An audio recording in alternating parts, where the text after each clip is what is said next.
بسم اللہ الرحمن الرحیم۔ ناظرین اکرام، اپنے ڈیجیٹل میڈیا چینل پر آپ سب کو خوش آمدید کہتا ہوں۔ میں فاروق بھٹی۔ ناظرین اکرام، آج بات تو کرنی تھی سیاست پر، معیشت پر، لیکن آج ایک بڑی انہونی سی ہوئی ہے کہ جو عرش شریف انصاف کا متلاشی تھا، جس نے شہید ہونے سے پہلے چیف جسٹس صاحب کو خط لکھا، اس نظام انصاف سے بڑی امیدیں باندھی، لیکن اس کو انصاف نہ ملا اور وہ دبئی میں جا کے پناہ لی۔ انہوں نے پشاور ایئرپورٹ سے گئے۔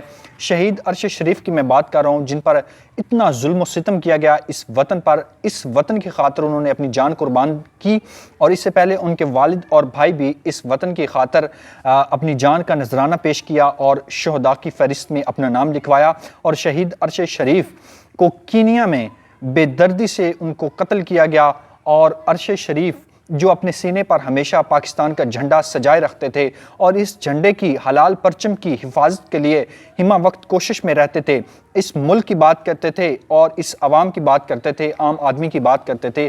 آج ایک بڑی انہونی ہوئی ہے، جوڈیشل مجسٹریٹ نے آج ان کی اہلیہ کے خلاف ہی، ان کی جو اہلیہ ہیں ان کے خلاف ان کے وارنٹ گرفتاری جاری کر دی ہیں۔ اس کے علاوہ ان کے پروڈیوسر علی عثمان صاحب کے خلاف بھی وارنٹ گرفتاری جاری کیے گئے ہیں۔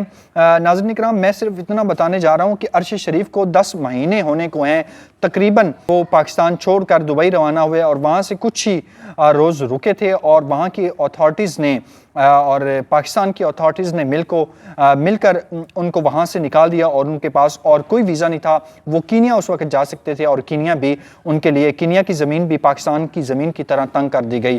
تو آج جو کیس سپریم کورٹ میں عرش شریف از خود نوٹس کیس زیر سماعت ہے، آج جوڈیشل مجسٹریٹ نے ان کے خلاف جو ہے وہ ناقابل وارنٹ گرفتاری جاری کی ہیں، اور ابھی وہ اے آر وائی پہ بیفر دے رہی تھی ان کی اہلیہ سمیہ ارشد۔ انہوں نے کہا کہ ہمیں تو کوئی خبر ہی نہیں، ہمیں تو صرف سپریم کورٹ والے کیس کا پتہ ہے کہ سپریم کورٹ میں میرے خامد، میرے ہسبینڈ کا کیس چل رہا ہے، اور ہمیں انصاف دینے کی بجائے ان کی فیملی کے خلاف ہی وارنٹ گرفتاری جاری کر دیے گئے ہیں۔ ناظرین کرام، یہ تو ہے انصاف، یہ تو یہاں پر نظام عدل کا جتنا قتل ہو چکا ہے، آئین و قانون کو ردی کی ٹوکری میں بار بار پھینکا جا رہا ہے۔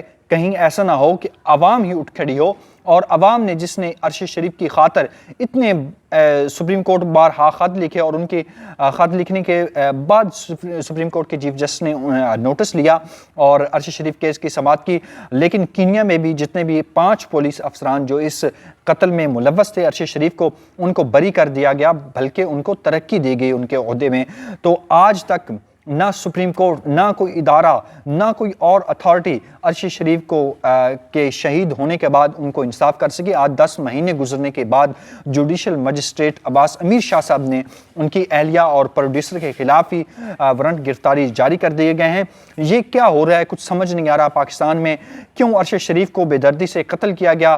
کیوں ان کے ساتھ ظلم و ستم کیا گیا، اور یہاں سے پاکستان کی زمین ان کے لیے تنگ کی گئی، اور اس کے بعد دبئی کی زمین تنگ کرنے کے بعد کینیا میں جب وہ جائے پناہ کے لیے گئے تو وہاں پر انہیں شہید کر دیا گیا، اور اس کے بعد ان کی اہلیہ، ان کی فیملی، ان کی ماں، ان کے بچے، ان کی دونوں اہلیہ انصاف کی متلاشی آج بھی پھر رہے ہیں۔ آج بھی ہر ادارے، ہر عدالت کا وہ ہر فورم پر وہ جا کر مانگ رہی ہیں کہ ہمیں انصاف چاہیے، اور عرش شریف کے قاتلوں کو انجام تک پہنچانے کی بجائے، ان کو انصاف دینے کی بجائے، ان کی بوڑھی والدہ کے دکھ پر مرہم رکھنے کی بجائے بار بار نمک چھڑکا جا رہا ہے۔ تو آخر یہ کب تک برداشت کرے گی عوام؟ یہ کیا ہو رہا ہے؟ ہمارے اداروں کو، ہماری جوڈیشری کو، ہمارے اعلیٰ عدلیہ کو بھی اس بارے سوچنا چاہیے کہ یہ وارنٹ ان کے خلاف کیوں درج کیے گئے جو انصاف کے متلاشی ہیں۔